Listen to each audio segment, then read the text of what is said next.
Once there was a young man named Jalal who lived with his father on a humble farm surrounded by green fields and quiet skies. Their days were filled with sweat and soil, planting vegetables, tending to crops, and earning an honest living from the land.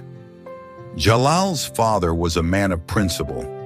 He managed everything himself and never sought a life beyond what he could afford. "Live within your means, Jalal," he would often say. "Earn with your hands and spend with your head." As the years passed, Jalal grew strong and dependable. But then came the day his father fell gravely ill. On his deathbed, he called Jalal close and whispered, "My son, I know I've given you a life of hardship, not because I had no choice, but because I wanted you to understand the strength of living with dignity. Still, I've saved some money for you, for a rainy day. But more importantly, if a time ever comes when you've lost everything and don't know where to go to the small room at the back of the house. There's a nail in the wall with a rope hanging from it. That rope was given to me by a spiritual man. Pull it 3 times with all your strength, and you'll be shown a way to rise again." After his father's death, Jalal followed his advice. He worked hard, spent wisely, and lived simply. But fate had other plans. One day, while selling vegetables at the market, he met a group of well-dressed young men. They were cheerful, confident, and seemed to enjoy life in ways Jalal had never imagined. They struck up a conversation, and soon he was invited into their circle. A little club that met every week for laughter, food, and celebration.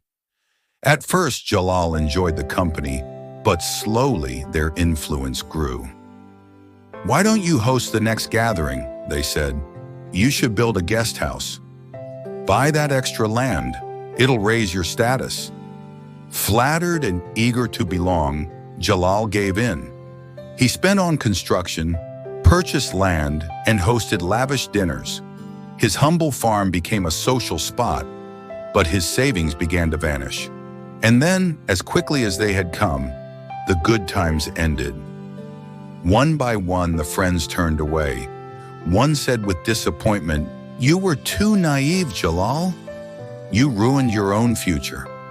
Another scoffed, "We never asked you to spend everything."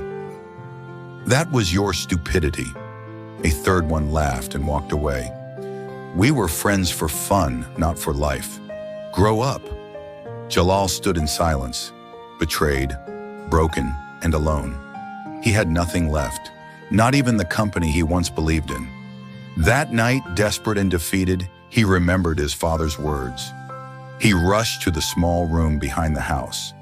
There it was, the rope still hanging from the nail.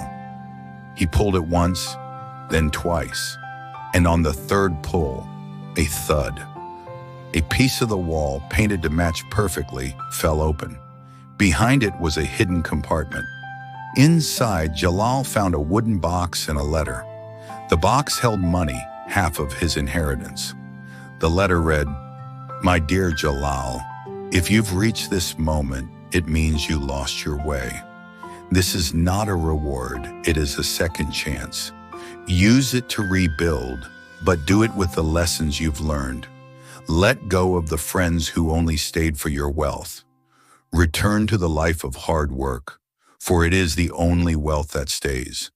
Remember, pride may lift you for a while, but only humility lets you stand forever." Jalal's eyes welled with tears, but in his heart, something sparked again. Hope. He sold the extra land. He took down the empty buildings. He picked up his tools, tilled the soil once more, and breathed in the scent of earth, his true companion. From pride to ruin, and from ruin to rebirth, Jalal walked the path of wisdom, carrying his father's voice in every heartbeat.